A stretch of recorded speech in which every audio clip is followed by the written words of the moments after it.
That would I I believe that that point was when I had my motorcycle wreck. Um, I was just coming off of a divorce, and my head was just all over the place, and I was already struggling with what had transpired with in South Carolina, and I wouldn't say I was new to North Carolina. I'd been there about 2 years, a year and a half, year or something like that. So I was still trying to, feel my way around the unit, and I just I drank a lot. I drank a lot. And ironically, that it only got worse. You know, yeah, it tapered off for a while, but then it got worse. It got a lot worse. But at that particular day, um,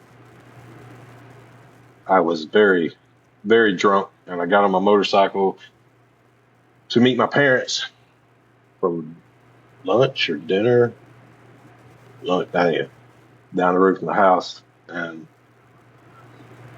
I didn't even see the van pull out in front of me, and I just plowed right into the side of it and ended up on the other side of the van in the middle of the road, unconscious, and people around, they thought I was dead because I wasn't moving, and they called life flight in, but when I started moving around and sat up, they canceled life flight, and the ambulance was dispatched, and it was just a mess. It was a mess. It was a mess. And I thought for sure that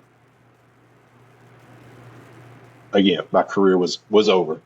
Um, and in any other circumstance, it probably would have been.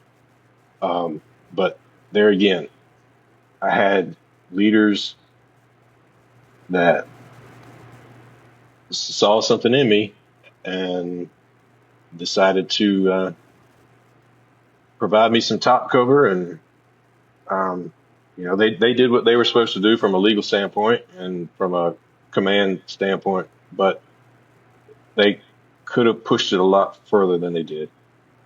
Um, You mentioned being unconscious. When you came to, when you regained consciousness, do you remember this event, or when did you realize the ramifications of the mistake you had made?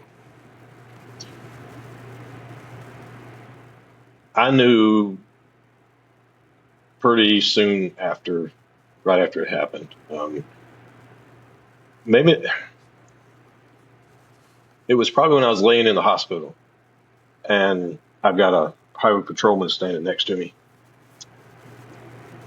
and he's reading me my rights, telling me, well, obviously I'm not going to take you to jail because you're laying in the hospital, but um, you get charged with DUI.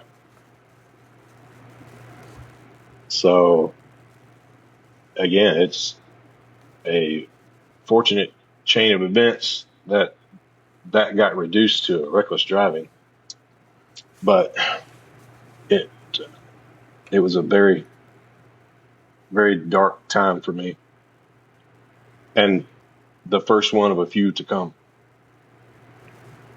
What would you say to that senior leader, the veteran or guardsman listening to this conversation we're having right now, who is still performing well in public but falling?